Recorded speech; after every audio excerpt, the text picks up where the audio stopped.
Hello everyone, it's Professor Thomas. We are in homework week number 3, Genius Mapping plus the answers and explanations for questions 31 through 40 in this particular passage number 4. Let's go ahead and get started with Genius Mapping. Quick review, Genius Mapping. Paragraph form is how ACT is going to present all your passages. Remember, the big picture for every paragraph will be the topic sentence. Genius mappers believe if you pick your main subject and your main verb in the topic sentence of each paragraph, then what you'll do, you go ahead and you'll connect the dots. Subject, verb, maybe underline one more word. Let's go ahead and get started. First things first, paragraph number 1, we're going to go ahead and read the topic sentence. Why do island creatures go extinct? This is the big picture for the whole passage. Whenever they give you a question, they present a question in the passage, you know that they're going to go through the passage and somehow explain it by the very end. So the big picture, the main subject here in this particular paragraph is island creatures, and island creatures are going extinct. So we go ahead and tattoo that island creatures on the inside of your forehead, because every paragraph must somehow be dealing with island creatures and their extinction. We move on to paragraph number 2. By the way, I went ahead and put N for neutral up next to the topic sentence number 1. As we move into topic sentence number 2, it says, with less margin of security, a small population is also more vulnerable. So a small population is a population that lives on an island. And a population of what? Creatures. Okay? More vulnerable is related to going extinct. So now we're talking about island creatures and small populations live on islands. We move on to paragraph 3. See how we're connecting the dots? Subject, verb, and then we're going to go ahead and underline another word if you feel like you need to. Remember, you're going to connect all your subjects for every paragraph have to somehow be related. Over here, it says more vulnerable. I put a negative symbol next to that because that sounds kind of negative. We move on to paragraph number 3. Topic sentence says, for instance. Now we know that what we're going to see here is going to be an example of small populations being vulnerable. So an example of a small population is the Yellowstone Park. And what is the creature? The creature is the grizzly bear. And what's happening with the grizzly bears in Yellowstone? They're being isolated. See how this is all related back here? I'm only selecting a few words, but you see how every single one of the words that I'm selecting here relates back to our topic sentence. And it's not so much that I'm actually reading the passage. What I'm doing is I'm looking for words to actually connect ideas together. So we move on over here, and this gives you an example of small population that is more vulnerable.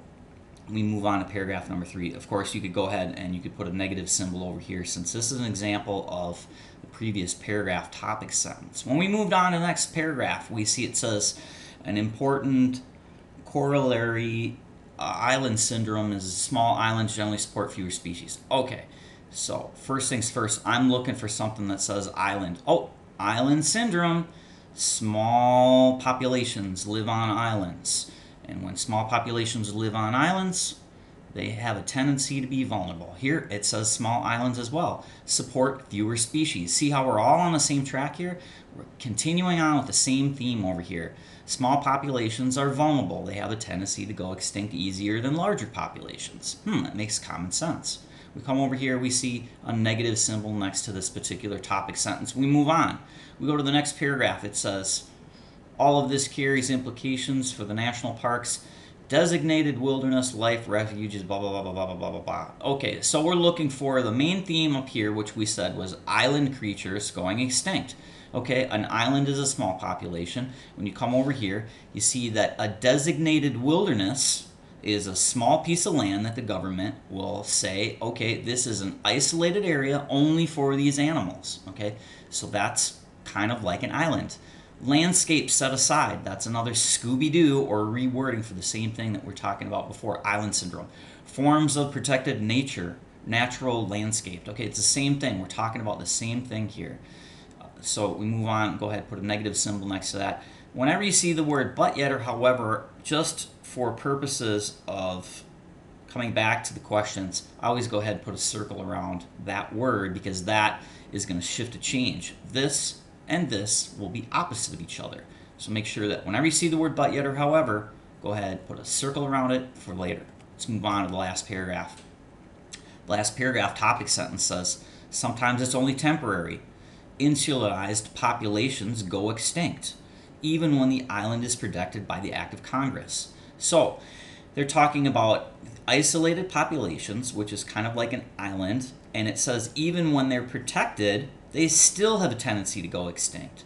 So the central theme thus far is this: island creatures, small populations, no matter what, we protect them or we don't protect them, they have a tendency to go extinct.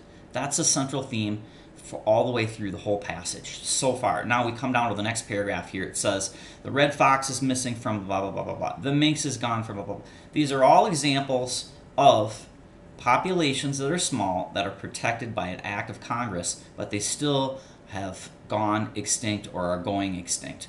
Come over here in that particular paragraph, we see the word but. Go ahead, put a circle around that. Look at it for later. We go on to the next paragraph here. We take a look at the topic sentence. It says, Newmark listed 29 cases with documentations and noted telling pattern. The smaller the park, the more mammal species were lost. Well, a small park is kind of like an island, okay? It's kind of like a small population. It's kind of like an isolated population.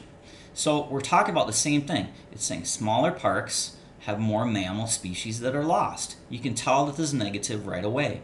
The author continues on with the same thing. Hey, small areas of land have a tendency to have animals in that particular area, whether they're protected by Congress or not, they have a tendency to go have species be lost more than in larger areas. That's a central theme. Continuing on with the next paragraph. Greater Yellowstone ecosystem is one such large area, and it suffered no island syndrome.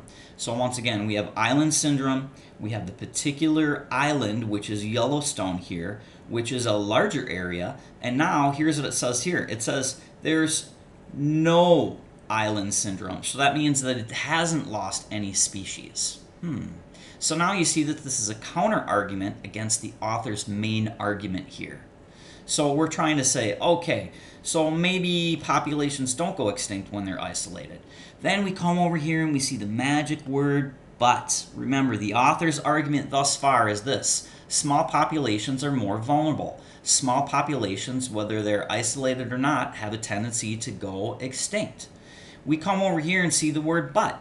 The author makes a counter argument here saying even though Yellowstone hasn't suffered any island syndrome, now they're going to say something is going on opposite of that. So we take a look at this real quick here. It says, but the grizzly bear with its big territory demands and small population is at risk. It's at risk. Why? Why is it at risk? Because of this island syndrome that we've talked before. So you see the author switches back, goes back to his main argument. Hey, small areas of land set aside will have island syndrome. Animals will be lost. They will go extinct and so forth. Let's move on to the next paragraph here. When we look at the next paragraph, it says, meanwhile, even the greater Yellowstone ecosystem grows even smaller, blah, blah, blah, blah, blah, blah, blah, blah. Okay, Yellowstone is like an island, and it's growing smaller. So he's saying the same thing. The population, therefore, probably is going to hold less animals. So there's even a greater chance for island syndrome to occur or for animals to go extinct. Remember, that's what island syndrome is. Continuing on, we move on to the next paragraph. We see the word but. Go ahead, put a circle around that. And now we know that what we're going to say in this paragraph and in this paragraph are going to be opposite here. It says, but Yellowstone isn't just about the grizzlies. It's all over the world. So here, if you look at this paragraph here, we're talking about Yellowstone, and in particular, we've talked about some things in Yellowstone dealing with the grizzly bears above. So now, here's saying, the author is saying it's not just in Yellowstone, it's all over the world. And what's all over the world? Small pieces of land, small islands, small little wildernesses designated by the government have a tendency to have those animals go extinct. And what is the Scooby-Doo for the small population? Here, it says landscapes are being reduced. A landscape is kind of like an area, and when a landscape is being reduced, it's made smaller, kind of like an island. Move on to the next paragraph, the final paragraph here. Remember, whenever a question is asked in the top here, they have to make sure that they go through the whole passage and answer that particular question. So, by now, why do creatures go extinct? Better make sure that you understand why. When we come on down to the last paragraph here, we're continuing on with the central theme of small pieces of land can only hold so many species, and because there's very few of those species in that designated area, has a tendency for animals to go extinct. We come over here and we see what is another word, or Scooby-Doo, for a small piece of land. Compartmentalized. A compartment. A compartment, a glove box in your mom or dad's car is a compartment. It's a small part of the inside of the car. It's a compartment. Nature that's compartmentalized. Nature that's compartmentalized is kind of like an island. It's kind of like a small piece of designated area set aside by the government for the animals to roam around and live in there. But remember, it's only a small part of the wilderness, so it can only hold so many species. That's the central theme for the whole passage, and here it is, bam, the big picture for the whole thing. Nature isn't convenient. Nature is inherently big. So the author says this basically in the whole passage.